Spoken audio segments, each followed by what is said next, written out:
Seguimos en este espacio, el pueblo del Merniño, nuestra sintonía es agradable, tenemos una audiencia cautiva, una audiencia que ha seguido estas reflexiones, porque más allá del planteamiento estomacal, del quejido, por no decir el bramido, que hacemos todos los días en la calle de quejarnos por la gasolina, por la especulación, por esto, por aquello, no proponemos cómo cambiarlo y no reflexionamos.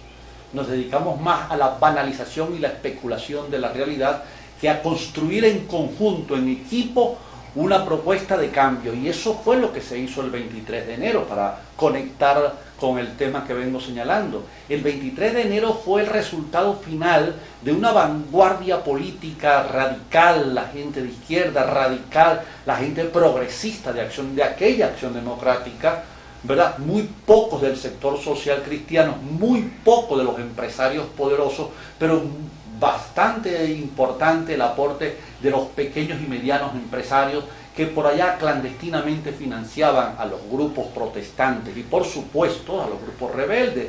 Cuando hablamos de rebeldía no lo asociemos con los comunistas, no lo asociemos con guerrilleros, porque una persona rebelde, un revolucionario, un rebelde es aquella persona que se enfrenta a algo injusto y un revolucionario es porque cree en los cambios que debe producirse en la humanidad. Que se hayan apropiado esas palabras un sector llamado comunista, que ya no hay comunistas y nunca los ha habido, gente de izquierda es otra cosa, pero las palabras no tienen la culpa de lo que hacen los demagogos con ellas. Entonces, ese 23 de enero hubo la convergencia, convergieron allí tanto los poderosos empresarios que vivían bajo la presión de la dictadura, pero convivían también en la repartición de las comisiones, como los sectores estudiantiles, magisteriales, los maestros que jugaron un papel muy importante en la Federación Venezolana de Maestros, la Federación Venezolana de Periodistas, la Asociación Venezolana de Periodistas, así todo el país, la sociedad entera. Sin embargo, con toda la admiración que se pudo tener y que se tiene, y sobre todo que en la cabeza de esa Junta Patriótica, en el momento más álgido, más hirviente, más decisivo, apareció un hombre de la calidad humana, de la franqueza de principios y de unas posiciones irreversibles, como lo fue el periodista Fabricio Ojeda, oriundo de la ciudad de Boconó, Estado Trujillo, región andina de Venezuela. Bajo la dirección de este periodista que trabajaba para el diario El Nacional y cubría la fuente de Miraflores, se involucró más allá de su condición de periodista, de su condición de venezolano, ¿verdad? Sensible, y un venezolano con una visión de un país diferente, un país humano, un país hecho para el beneficio colectivo, para alcanzar verdaderamente la máxima felicidad posible.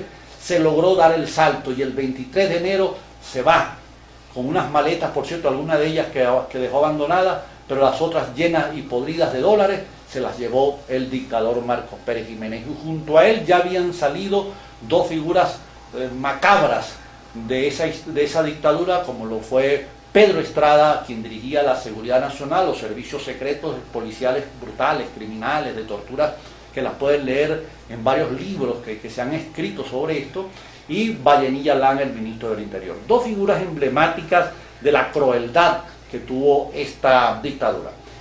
El hecho interesante es por qué, si hubo un alzamiento de esa magnitud, si un sector de la Fuerza Armada se sintió solidario abiertamente con la protesta del pueblo, si el pueblo salió a las calles a jugársela como siempre, al final es el pueblo quien se la juega.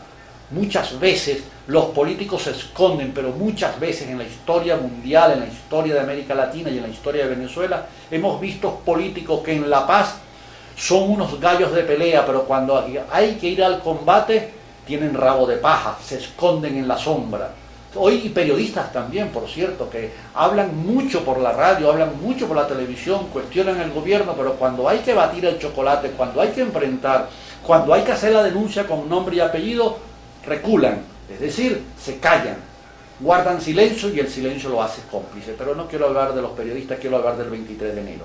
Entonces, haber logrado ese salto histórico de romperle el pescuezo a la dictadura, de arrancar de Miraflores un gobierno de facto, un gobierno podrido, y luego no poder haber aprovechado esa oportunidad para construir una Venezuela diferente, que no pudiera ser la Venezuela que genere lo que hoy estamos viviendo, porque la crisis de hoy tiene que ver con los sucesos del 23 de enero, porque la ausencia de la abuela tiene que ver con lo que somos los nietos, porque el pasado, los hechos del pasado no son por azar, no son circunstanciales, la historia no juega los dados, como tampoco Dios, parafraseando al gran Albert Einstein, porque la historia nos dice que la fuerza del pueblo muchas veces queda en el abismo y cae en ese abismo porque no tienen una visión de futuro.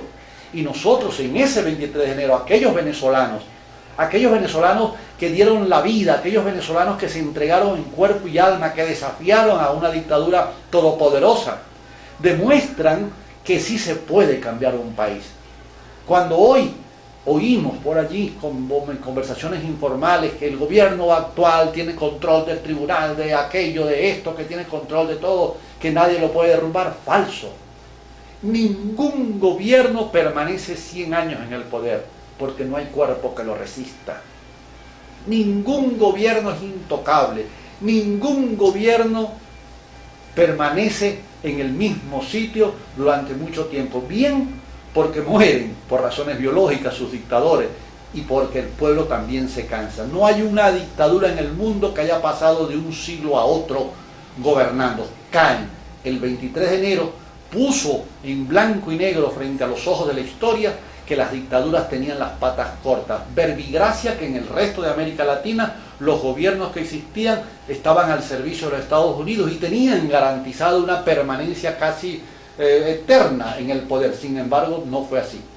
Con esa caída de Marcos Pérez Jiménez se abrió una esperanza.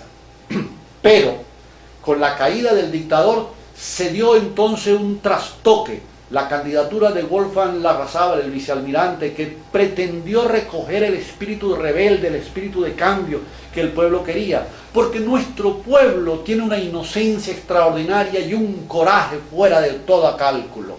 El pueblo sale a la calle cuando lo llegan hasta el cuello, y hasta el cuello llegamos el día 27 de febrero de 1989 con el Caracazo, dos acontecimientos que antes que abrirnos las alamedas para que el mundo viera que teníamos un futuro por delante y que podíamos hacer una Venezuela, no lo hemos logrado. De tal manera que la deuda con nuestro país está pendiente. No son los alzamientos por sí solos, no son las protestas por sí solas, no son las elecciones por sí solas, no son los hechos los que determinan la historia, son los hechos interpretados y visibilizados en hombres y mujeres capaces de proyectar un cambio estructural del país.